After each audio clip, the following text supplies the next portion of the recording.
We've been speaking about cancer, but I wanted to come to you, Alex, to talk about the fact that this bill actually has implications not just for cancer, but also for other conditions. Yeah. So my name's Alex Smith, and I run a charity called Harrison's Fund, and I've been asked here to talk a little bit about a condition that isn't cancer. When Harrison was just 4 years old, I took him to his paediatrician, thinking he might have a mild physical delay and may need physical therapy. Within 2 weeks, a blood test and a visit with a neurologist provided us with the most devastating diagnosis imaginable: Duchenne muscular dystrophy. The neurologist explained to us that Harrison's muscles would rapidly deteriorate. He would lose the ability to walk, to use his arms, to bathe himself, to go to the bathroom on his own. Eventually, Duchenne would attack his heart and lungs, and the disease would take his life in his late teens or early 20s. We have nothing to stop it, he told us. It is 100% fatal. Harrison is now nearly 8, and we live each day with the knowledge that because he's got a duplication of exon 51 of his dystrophin gene, his symptoms continue to progress, and he continues on a steady and rapid physical decline. Harrison's doing incredibly well considering, but he has reached a plateau all children with Duchenne do around their 7th and 8th birthdays. This is a stage of progression that is marked by an accelerated decline.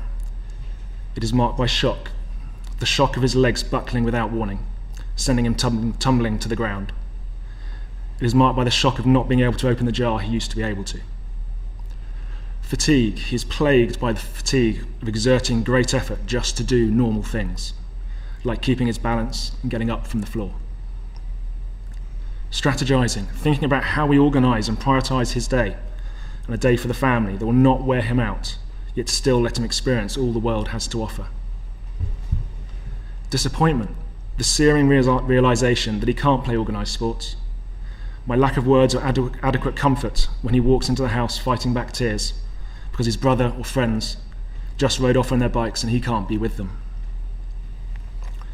Routine, daily stretching sessions and regular physical therapy appointments and doctor's appointments, and hanging on to what may be the last time he'll complete a task or have the energy to help me coach his brother William's under-6 rugby team.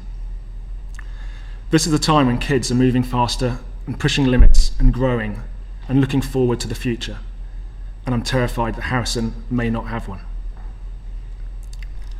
Annual events like birthdays and the end of a school year are marked with conflicting emotions. They're marked by relief that we were given the gift of another year, and by grieving one less year that we'll have together. While these symptoms are heartbreaking, I'm also filled with a sobering reality that this is mild compared to what we will face in the very near future. There is a train racing towards my little boy, and I'm running as fast as I can to scoop him up and save him. But I'm acutely aware that I may not make it in time. We need to effect massive change to help stop that train. Children at any age, whether they're 3 or 5 or 7 like Harrison, should be afraid of the dark, of the bully on the playground, of the monsters under the bed. But they should not be afraid of needles and biopsies and surgeries and falling and breaking bones. They should not be afraid of no longer walking, or of being unable to feed themselves, or of losing so much strength in their arms that they can no longer hug their mums and dads. Most importantly, they should not be afraid of dying. This medical innovation bill has the very real potential to help doctors and clinicians slow down that train. In our case, the risk of doing nothing is not nothing. The risk of doing nothing is fatal. Fatal every single time. You never survive this. In any innovation in medicine, there's an element of risk, and between clinicians and patients, there has to be a level of permissible risk, particularly when the population is small and the need is great. In terms of acceptance of risk, our community has already demonstrated our philosophy on this. We have one option right now. It causes cataracts and growth stoppage and osteoporosis and weight gain and immune system suppression. And this drug is still being studied in the Duchenne population. There are debates over dosing and efficacy, and this drug doesn't even change the final outcome for Duchenne patients. Yet, our children's doctors prescribe it and in fact encourage its use. It's part of the standard care for Duchenne. Through this use of steroids, we've already shown that we're willing to assume risk.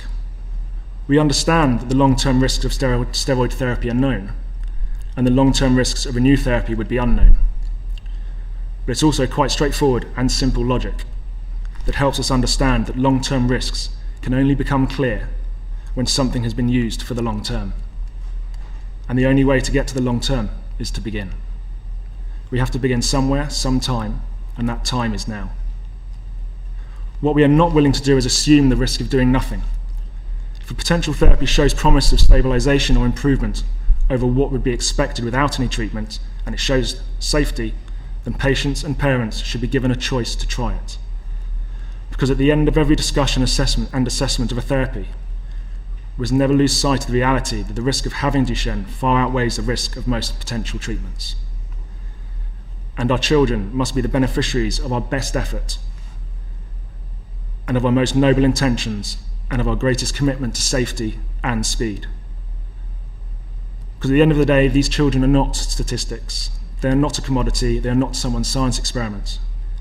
They could be your boys or your grandchildren, and they may not be, but the responsibility for saving them belongs to all of us. I believe we are close to a treatment.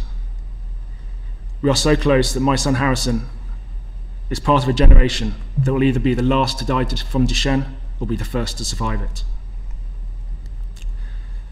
We must have a great sense of urgency, and we must always remember that the children should not serve the science, but the science must always serve the children.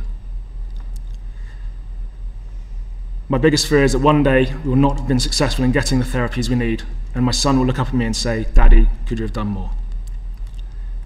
With this bill and the innovation it would encourage, we have the potential to move forward and reduce Duchenne from a 100% fatal condition to that of a chronic one. The time is now. We don't have time to waste. Make time.